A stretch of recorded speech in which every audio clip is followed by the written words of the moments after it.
आता वळूया राज्यातील इतर बातम्यांकडे। बातमी गडचिरोलीमधून। गडचिरोली पोलिसांसमोर 11 माओवाद्यांनी आत्मसमर्पण केलंय।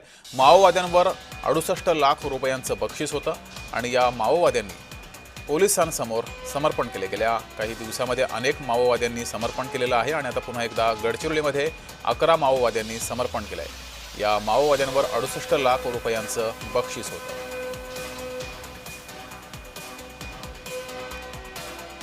गेल्या अनेक दिवसांपासून अनेक माओवाद्यांनी पोलिसांसमोर आत्मसमर्पण केलेलं आहे।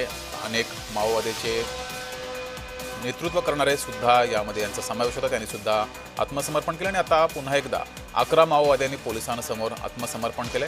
या 11 माओवाद्यांवर 68 लाखांचं बक्षीस होतं। पोलिसांच्या कामगिरीला हे मोठं यश आलंय। गडचिरोलीमधील माओवाद संपवण्यासाठी सरकारकडून प्रयत्न सुरू आहेत आणि याला यश येताना दिसतंय। 11 माओवाद्यांनी पोलिसांसमोर आत्मसमर्पण केलेलं आहे। या 11 माओवाद्यांवर 68 लाख रुपयांचं बक्षीस होतं। गेल्या काही दिवसात अनेक माओवाद्यांनी आत्मसमर्पण हे केलेलं आहे।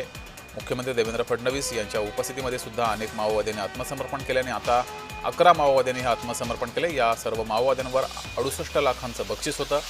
गडचिरोलीमधील माओवाद आणि महाराष्ट्रातील संपूर्ण या परिसरातील माओवाद संपवण्याचा संकल्प सरकारने केलेला आहे। संपूर्ण देशभरातीलच माओवाद संपवण्याचा संकल्प करण्यात आलेला आहे आणि त्याला यश येताना दिसतंय।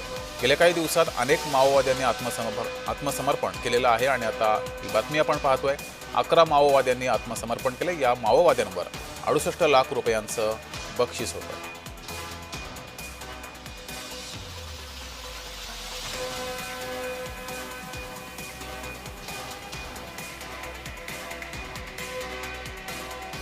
तर गडचिरोलीमध्ये ही बातमी आहे। 11 माओवाद्यांनी आत्मसमर्पण केलेलं आहे। 68 लाखांचं बक्षीस होतं। अधिक माहिती घेऊया। आपले प्रतिनिधी ओम प्रकाश चुनारकर आपल्या सोबत जोडलेले आहेत।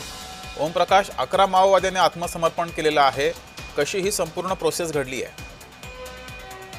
आहे की सध्या आता नक्सल आणि माओवाद्यांचे शेवटचं घर सुरू आहे।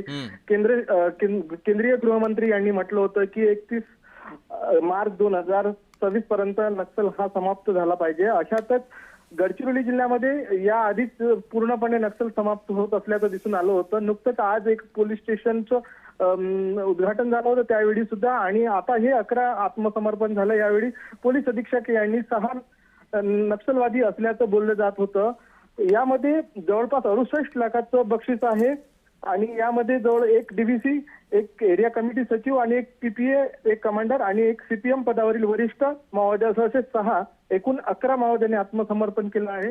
आणि हा एक सांगायला आनंद आहे की आता गडचिरोलीमध्ये आता लवकरच पूर्णपणे नक्षलमुक्त होणार आहे। आता जे काही यातले 11 लोक आहेत ते 11 लोक हे छत्तीसगड मधील असल्याची प्राथमिक माहिती पोलिसांमार्फत देण्यात आली आहे। जगदीश सर, धन्यवाद ओम प्रकाश दिलेल्या माहितीबद्दल।